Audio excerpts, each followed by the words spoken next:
Today, I want to talk about kinetic versus potential energy. So, in my previous video, I talk about how goals and achievements are not the inherent driver of how you go about life, and that you should just do things to do them. And I'm going to expand on that a little bit by using this analogy of potential versus kinetic energy. So, most of you watching this video probably in middle school learned what potential versus kinetic energy was. And it was most likely described to you in this way. There's a ball at the top of a hill. And that ball at the top of the hill has infinite potential energy, right? Nothing's happening, but it could. Something could happen. And that's potential energy. It has a potential to happen. Versus kinetic energy, right? Kinetic energy is that ball at the top of the hill rolling down.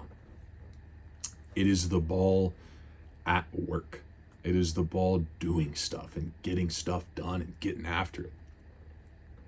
That ball at the top of the hill will never have kinetic energy unless an outside force acts on it, right? Basic physics. Now, I'm not going to go into a full physics lesson. I just know basic physics that we learned throughout our tenure of high school. And physics has quite honestly got pretty complex, and it's gone really in depth, goes way over my head, but we as physical beings still obey the laws of physics. We've discovered them, we're mapping them out, we're getting to the point to where we're learning crazy stuff about physics, but there are basic laws of physics that apply to us. And if our mind is run by our brain, which is a physical object, then the laws of physics would therefore translate into how we act. So think about this, right? And I'm going to expand on this in a second. You exist as the actor and the director. If you tell yourself to do something and follow through, you are your own vehicle and the driver. So what do I mean by that? Let me give an example, right? The director of a movie, he's got this, or she has this vision and a goal in mind for what this movie is going to be. They have this brilliant plan. They know how it starts, they know how it ends, and everything in between, in every possible avenue that they would want to go down. But it is the actor's job to get that done. Without the actor, the director is just imagining things. Without the director, the actor is just doing nothing. There's nothing that the actor can do without the director. And you exist as the actor and the director. You are both at the same time. You have these goals, you have these concepts, you have this vision of how your life wants to turn out. But a lot of us never act it out. A lot of us never reach that point in our lives where we're acting out our vision. We see this vision and we imagine it and we're like, wow, this would be so awesome if this happened. And then we don't do it. And then we just have these delusions. And we're so focused on this potential. And am I living up to my potential? And am I doing this? And am I doing that? And that's good if you're doing something about it. But if you're not, it just becomes paralyzing. And you have to be the vehicle and the driver. And that's hard, right? A vehicle has an engine. It has the ability to go places. It has the ability to do all of these things. But without a driver, no one's there to turn it on. So it's up to you to press the gas pedal to make the vehicle go. It is up to you to hit the brakes to make sure that the vehicle stops. And it is up to you to turn it right or left to make it go wherever you want. But it is also up to you to maintain the vehicle. And it is also up to you to make sure that the vehicle has gas and has that potential to do what you need it to do. And so setting that up, how do you manage the duality of being the director and the actor and being the vehicle and the driver? Well, it's pretty simple. I'm going to use an example of the first 30 seconds of waking up. In the first 30 seconds of waking up, you decide how your day is going to end up. Crazy to think about. You've got the next 18 hours or so, maybe 16 hours to do something, but those first 30 seconds are like a drop in the bucket of the amount of time you have, but those first 30 seconds determine so much of what you can do. So let me give you two mornings, right? And I personally have lived these out, and I've seen the difference. I woke up one morning here. It's cold in Poland. Starting to warm up, luckily. I'm enjoying that. But a few weeks ago, it was 20 degrees and snowing, and it was cold. I walked outside, and it was cold.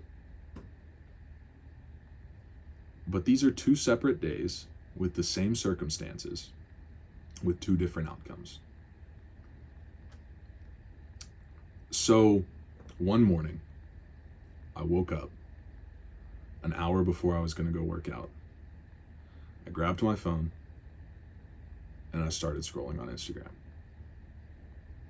Because I know that existing on this small base, it's a 2-minute walk to go to formation, to start PT, and it's a 3-minute walk to the gym. That's 5 total minutes. Takes me about 3 minutes to shave, about 2 minutes to brush my teeth. So I knew if I just rolled out of bed 15 minutes before I was supposed to be there, I'd get there. I'd get it done. And so this morning I was like, I'm going for a run. It's cold outside, but I was watching David Goggins videos, and I'm like, I'm going for a run tomorrow.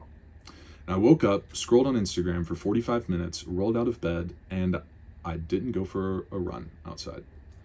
I went to the gym because the gym was warm, and I did a little halfway workout. Still worked out, still woke up at the same time, but I didn't do what I said I was going to do. And I left all of my potential out there. Separate day, same circumstances, but I behaved differently. I woke up, immediately got out of bed, turned off my alarm, chugged water, filled up one of my water bottles with electrolytes, got some electrolytes in my system, had a little pre-run snack, organized my room a little bit, got my uniform laid out for the day. And by that time, I still had 30 minutes left. And I was sitting there, and I was just like, all right, today I'm going to go for a few mile run. I'm going to do 60-120s. For those of you who don't know what that is, really good running workout. You sprint for 60 seconds and then do a slow jog for 120 seconds. And you just do that for about 30 minutes.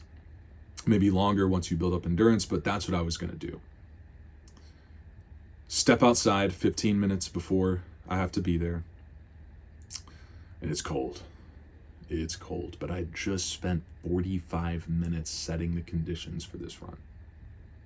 I felt equally the same motivation to go do this run. Equally. And I did it. Why?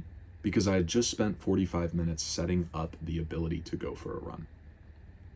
Outside, in 20 degrees, while it's snowing. And that run sucked. It was not fun.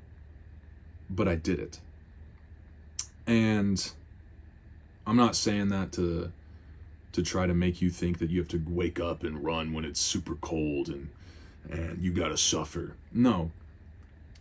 2 different outcomes with the same circumstances. And I set myself up for it. And that's what you have to do in life. Those first 30 seconds of any decision-making point are so crucial in what you're going to do. They're extremely crucial in what you're going to do. Because if in those first 30 seconds you immediately start setting conditions for that task, it gets done. But if you spend those first 30 seconds delaying it, then you're not going to achieve as great of an outcome. And so in life, right, you have to get it done. You have to get what you want done. You have to chase after those goals, and you have to be that person that is not only directing themselves towards and orienting yourself towards what you want to do, but you also have to be doing those steps, and you have to be achieving that. And so in the previous video, when I say do things just for the sake of doing them, sometimes you do just have to do things for the sake of doing them. Because when I woke up, I didn't feel like drinking water immediately, and I didn't feel like drinking some electrolytes, and I didn't feel like having a pre-run snack, and I didn't feel like going out 15 minutes before to go stand in the cold. I just did it. 2 different days with the same outcome.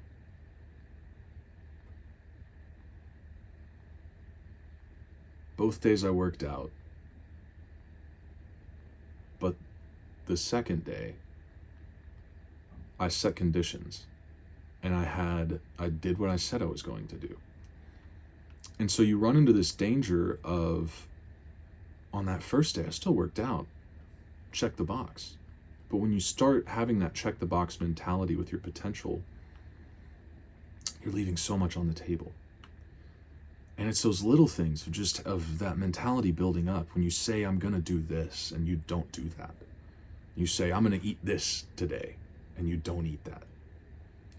You say, I'm going to drink this today, and you don't drink that. Or the opposite, I'm not going to eat this today, and you eat that. You eat that processed food. You eat that junk food. And you know what? Today, I'm not going to sleep in, and you sleep in. All of those compound. And when you do that for 3 weeks, then you've just taken 3 weeks of poor discipline, of poor habit building. And sure, you might have had the same outcome of the check the box, the same box checking, but you didn't have that quality. Whereas you spend 3 weeks disciplined, doing the same thing, doing what you said you were going to do. And now you've gone beyond checking the box. The box is going to be checked regardless. You don't even see it as a box anymore. You see it as a lifestyle, as a way to live, as a way to be that actor and that director seamlessly flowing together. And you're directing as you're acting, and everything's fluidly going together. And it's just the flow state that you're existing in is success. And so you're setting the conditions for you to be in the potential state and the kinetic state at the same time. You're kinetically going and going and going while also potentially thinking about what you could do, and you're moving a little bit more in this direction and then realize, okay, I need to dial back in this direction. And you do that over and over and over, and next thing you know, you're the ball rolling down the hill, but you're also deciding which hills to roll down. And you reroute yourself, and you reach this point of life to where next thing you know, the discipline isn't discipline anymore. It's just who you are. And I'm going to leave you with one last thing before I end this video. I really want you to mull this over, and I really want you to think about this and meditate on it. Nothing happens unless you do.